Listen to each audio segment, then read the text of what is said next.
You probably interact with one or more of these logos every day when you're out for a run, waiting for those boxes that you ordered, or absolutely smoking your siblings in Call of Duty. Pew pew!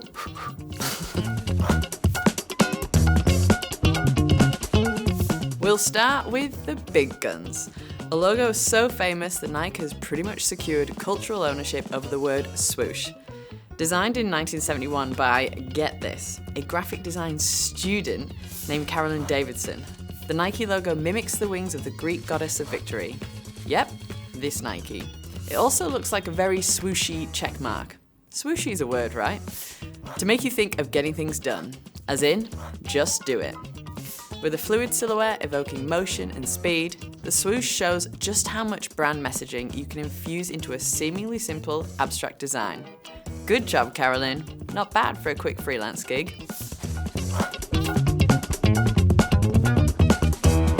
Adam and Eve, the Big Apple, an apple a day. How do you like them apples? How do you like them apples? Apples have been used throughout history to refer to everything from temptation to health to Matt Damon's intellectual triumph in Good Will Hunting.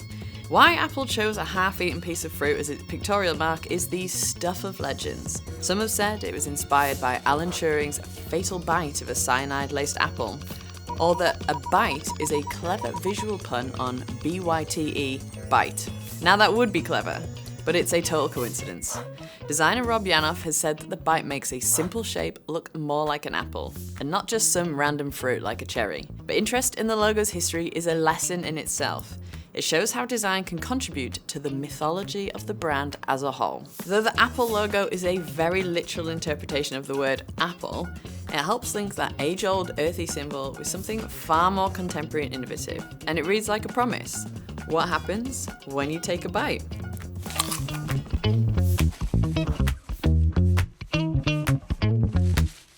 Here's proof that an iconic logo doesn't have to service a giant multinational corporation. Great design helps you everywhere, including your morning commute. The London Underground's logo, a bar and circle known as the roundel, has been around for over a century.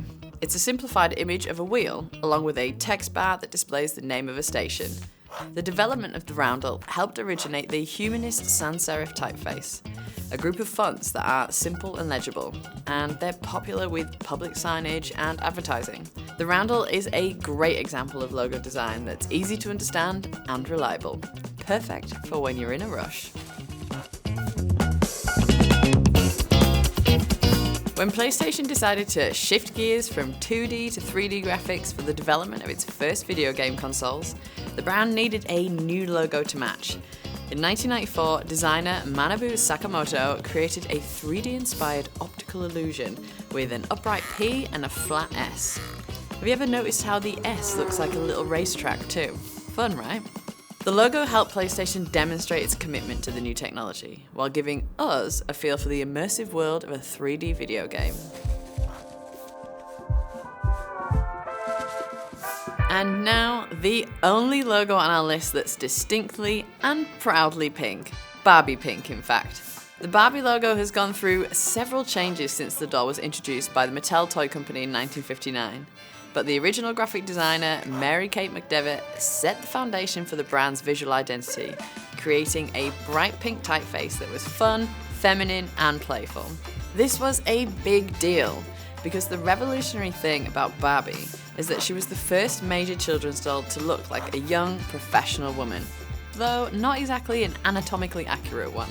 Until Barbie, most dolls represented babies, but the breezy, youthful Barbie logo helped establish the new Barbie doll as a modern, glamorous trendsetter for years to come. Have you ever noticed the nifty design trick in the FedEx logo? Look more carefully. There. How cool is that?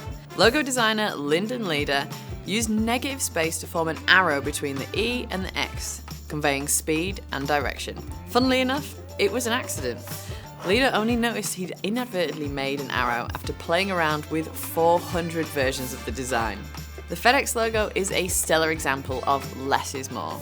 Using negative space can help you pack extra meaning into your design without overcrowding it. How do you tell consumers you're a global brand without sacrificing the identity that makes you appealing in the first place? Japanese clothing brand Uniqlo used to have a simple English language logo that looked like this. But in the mid-2000s, designer Kushiwa Sato was asked to create a logo that emphasized the brand's Japanese heritage for a global audience. The logo is now bright red and white to match the colors of the Japanese flag. And there are two versions of the logo, one in Japanese and one in an English typeface based on Japanese lettering. If you're hungry for more fun, insidery details about the world's most iconic logos, whether that's the golden arches of McDonald's or the three-pointed star of Mercedes-Benz, zoom over to our blog to read more. And if you're in the market for a logo design that makes a big difference to your own brand, connect with a professional designer at 99 Designs by Vista. Pew pew!